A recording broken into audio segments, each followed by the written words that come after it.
नमस्कार, बहुत स्वागत है आपका अतुल्य कुंभ में। मैं हूं आपके साथ राहुल सौमित्र और आप देख सकते हैं संगम तट पर नज़ारा। ये घना कोहरा छाया हुआ है, विजिबिलिटी बहुत कम है और अब से बस चंद दिन बचे हैं। एक दिन बचा है, चूंकि आज 11 हो गई, 12 का कल दिन बचा है, 13 से महाकुंभ की शुरुआत हो जाएगी। पहला स्नान है, उसके बाद 14 को मकर संक्रांति है। IBC 24 जैसा कि आप जान रहे हैं पल पल की आपको रिपोर्ट दे रहा है। लगातार हम 75 दिनों तक इस महाकुंभ की हर तस्वीर से आपको अपडेट कर रहे हैं। अभी जहां पर हम हैं ये नया पक्का घाट बनकर तैयार हुआ है, इसे VIP घाट भी कहते हैं।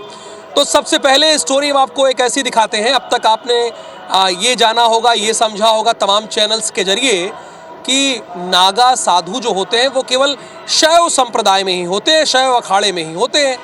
लेकिन नहीं, ये अगर आपकी ऐसी सोच है तो आप इसे बदल लीजिए और आपके मन में ये होगा कि नागा साधु सिर्फ निवस्त्र रहते हैं, तो ऐसा नहीं है। अगर वैष्णव संप्रदाय की बात करें तो यहाँ नागा साधु दीक्षा तो पूरी लिए होते हैं शस्त्र की, लेकिन वो निवस्त्र नहीं रहते हैं, दीक्षा से परिपूर्ण रहते हैं। तो वैष्णव संप्रदाय के नागा साधु कैसे होते हैं, उनकी जीवन शैली कैसी है, ये आपको अपनी इस रिपोर्ट में दिखाते हैं हम।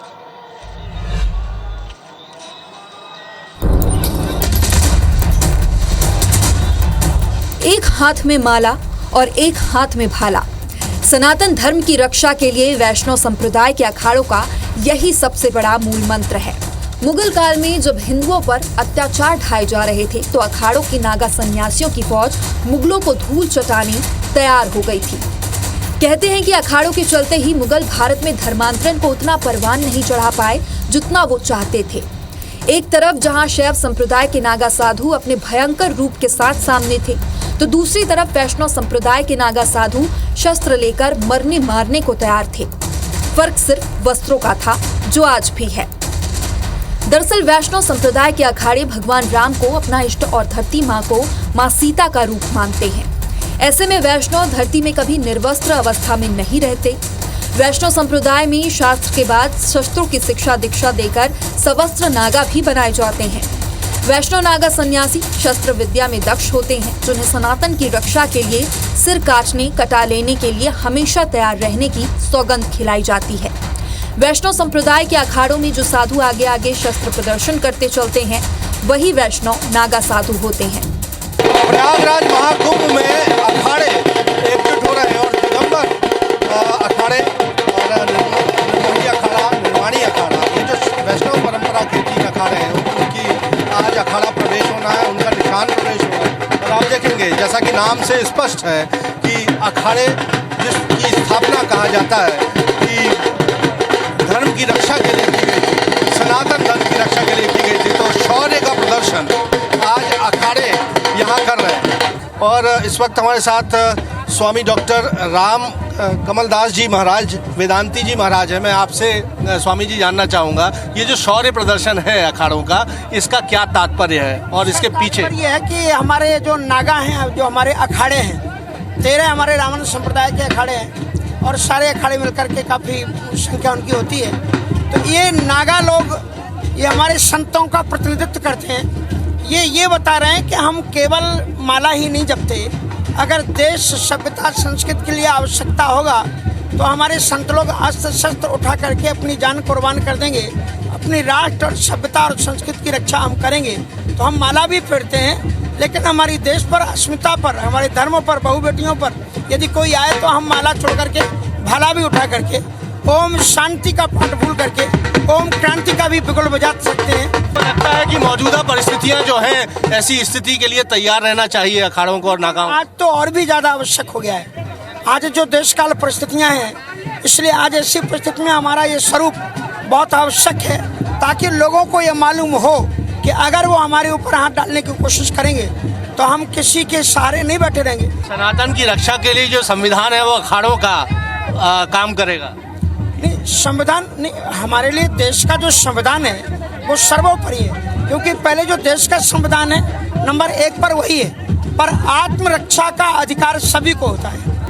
आप देखेंगे कि दिगंबर अखाड़े जो वैष्णव संप्रदाय के अखाड़े हैं, दिगंबर अखाड़ा, निर्मोही अखाड़ा, निर्वाणी अखाड़ा, उनका निशान प्रवेश होना है और यहाँ एक शौर्य का प्रदर्शन किया जा रहा है।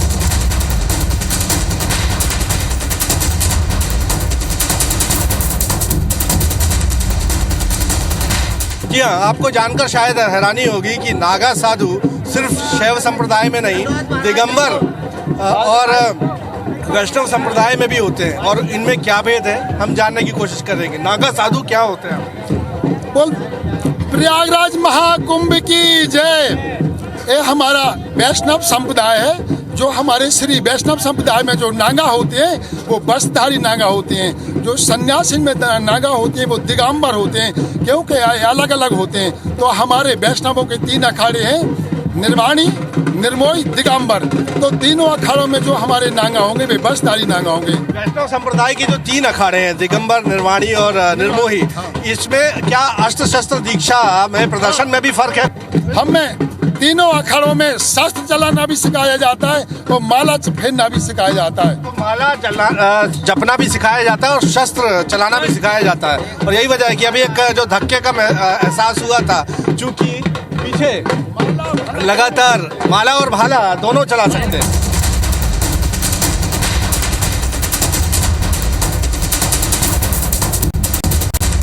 प्रयागराज महाकुंभ में वैष्णव संप्रदाय के तीनों अखाड़े, दिगंबर, निर्मोही और निर्वाणी अखाड़े की पेशवाई में अद्भुत रंग भी दिख रहे हैं। और हम जानने की कोशिश कर रहे हैं कि ये गाजे बाजे के साथ जिस तरह से भी ये पेशवाई होती है, इससे क्या संदेश देने का प्रयास है?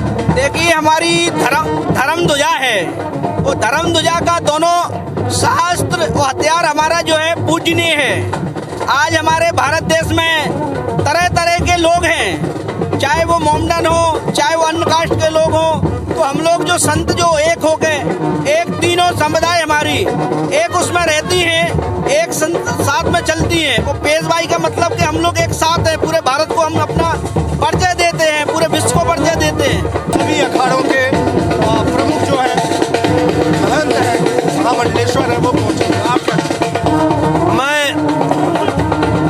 राम राम का झंडा और तीनों अनी का मैं पंडा बोल रहा हूँ। दिगंबर, निर्वाणी, निर्मोही तीनों अनी अखाड़ों का मैं तीर्थ पुरोहित हूँ। आज बहुत ही शुभ दिन है। आदि अनंत काल से हम नागा साधु और वैष्णव संप्रदाय के साधु मिलकर के हिंदुस्तान के संस्कृति साहित्य के बढ़ावा देने के लिए परंपरा से नगर प्रवेश करते हैं। उसमें साहित्य और संस्कृति को बढ़ावा देते हैं, जिसमें हमारे आने वाले सभी लोग देखें कि हमारी धर्म क्या है, हमारी संस्कृति क्या है। वैष्णव संप्रदाय के तीनों ही अखाड़े और उनसे उनके प्रतिनिधि, उनके महंत, उनके महामंडलेश्वर, उनके पंडा यहाँ पर हैं। नागा साधु हैं जो शौर्य का प्रदर्शन भी कर रहे हैं। और प्रयागराज की धरती में अद्भुत ही नज़ारा सनातनी परंपरा का दिख रहा है। हाथ में माला और एक हाथ में भाला, एक हाथ में शस्त्र और एक हाथ में शास्त्र, यही हमारा सनातन धर्म का प्रमाण है। अखिल भारतीय श्री पंच दिगंबर अड़ी अखाड़ा वैष्णव संप्रदाय के तीनों अखाड़ों यानी दिगंबर, निर्वाणी और निर्मोही अखाड़ों में सबसे बड़ा है, जिसे वैष्णव संप्रदाय के अखाड़ों का राजा भी कहा जाता है। नीचे धरती, ऊपर अंबर और बीच में दिगंबर का नारा देने वाले इस अखाड़े के नियमों से ही तीनों वैष्णव अखाड़े में नागा साधु तैयार होते हैं, जो आज भी सनातन धर्म की रक्षा के लिए शस्त्र उठाने को तैयार हैं। विजेंद्र पांडे की रिपोर्ट, IBC 24 प्रयागराज। तो आपने देखा कि किस तरह से वैष्णव समुदाय से भी नागा साधु होते हैं। 13 अखाड़े सज चुके हैं पूरी तरीके से, और यहाँ की एक धुन आपको अपनी ओर खींचती है, 13 अखाड़ों की धुन। ऐसे ही एक जंगम समुदाय से हमारी मुलाकात हुई है। इनका संगीत कैसे है, ये लोग कैसे कार्य करते हैं और इतनी मनमोहक ध्वनि कैसे है, आपको अपनी इस रिपोर्ट में दिखाते हैं। तो आपने भगवान शिव का वह स्वरूप देखा होगा जब वो साधना में लीन होते हैं। हाथों में कमंडल होता है, गले में रुद्राक्ष की माला होती है, माथे पर चंदा होती है और ठीक वैसे ही शख्सियत से मैं आपको मिलवाने जा रहा हूँ। और वो संत हैं चैतन्य गिरि जी महाराज जी, जो कि इस महाकुंभ मेले में अपने व्यक्तित्व की वजह से, आकर्षक व्यक्तित्व की वजह से, साधना की वजह से काफ़ी जाने पहचाने जाते हैं। लोग इनके दर्शन के लिए पहुँच रहे हैं। किस तरह की उनकी तपस्या है, मैं प्रयास करता हूँ महाराज जी से बातचीत करने का। महाराज जी बहुत बहुत स्वागत है आपका IBC24 में। ओम नमो नारायण। महाराज जी ये बताएंगे कि कितने सालों से रुद्राक्ष आपने धारण किया है, कब से शुरुआत हुई महाराज जी? गजाननं भूतगणादिसेवितं कपितजम्बो फलचारुभक्षणम् उमासुतं शोकविनाशकारकं नमामि विघ्नेश्वरपादपङ्कजम्। इसमें रुद्राक्ष की तो कोई गिनती नहीं है जी। रुद्राक्ष धारण किए हुए ही हम अधिकतर क्या है, उत्तराखंड में अपना जो 1978 से हम लोग जंगल का प्रयास करते हुए धर्म की रक्षा के लिए वनस्पति पाके अपनी तपस्या को पूर्ण किया। सन 2016 में आके अनाहारी अन्न का सेवन चालू किया। 16 में भी नहीं कर पाए, उसमें भी मूंग की दाल का सेवन करते हुए, पानी का सेवन करते हुए सन 2018 में पूरा अन्नपूर्णा का भंडार चालू हुआ। परंपरा तो आदि अनादि से सब भगवान शंकर के ही गण के रूप में हम लोग इस तपस्या करते हैं। क्या संख्या और लगातार बढ़ती जा रही है? रुद्राक्ष की हर बार मालाएं बढ़ा रहे हैं आप? अभी इस कुंभ में सन 2019 में तो और अधिक रुद्राक्ष थे, इस बार कम कर दिया गया। अच्छा, रुद्राक्ष क्यों? रुद्राक्ष की क्या महत्ता है महाराज जी? रुद्राक्ष की महत्ता ऐसा है कि पांचों तत्व का प्रतीक है। अपने शरीर को संघर्षण से रोकता है, पर हार्ट की बीमारियों से उसको बचाता है। कई प्रकार के रोगों को पांचों तत्वों से ये लीन रहता है। क्या कुछ संकल्प आपने लिया है कि कब तक ये धारण रखेंगे या आजीवन आप धारण रखेंगे? आजीवन जहाँ तक अपना यही संकल्प है, भगवान शंकर जहाँ तक अपने अंदर श्वास और दम रखे, जहाँ तक इसको शरीर को स्थिर रखे, जहाँ तक इसको करेंगे। तो ये महाराज जी थे जिन्होंने लंबे समय से इस तरह से रुद्राक्ष का धारण किया हुआ है, और इन्होंने प्रण किया है कि जब तक इनके शरीर में प्राण रहेगा, जब तक भगवान जो है इन्हें वो शक्ति देंगे, तब तक इन रुद्राक्षों को धारण किए रहेंगे। कैमरा पर्सन अखिलेश दुबे के साथ अविनाश पाठक, IBC24 प्रयागराज। तो देखिए, जब हमने बुलेटिन शुरुआत किया था तो घना कोहरा था, अब सूर्यदेव दिखाई देने लगे हैं। अतुल्य कुंभ के इस बुलेटिन में फिलहाल के लिए इतना ही, लेकिन महाकुंभ से जुड़ी हर जानकारी आपको IBC24 पर मिलेगी। चूंकि अयोध्या से भी हम पल पल की आपको अपडेट दे रहे हैं, और ये 100 घंटे की मेगा कवरेज है। आपको बने रहना IBC24 के साथ। मुझे और मेरे कैमरा पर्सन को दीजिए अनुमति। नमस्कार।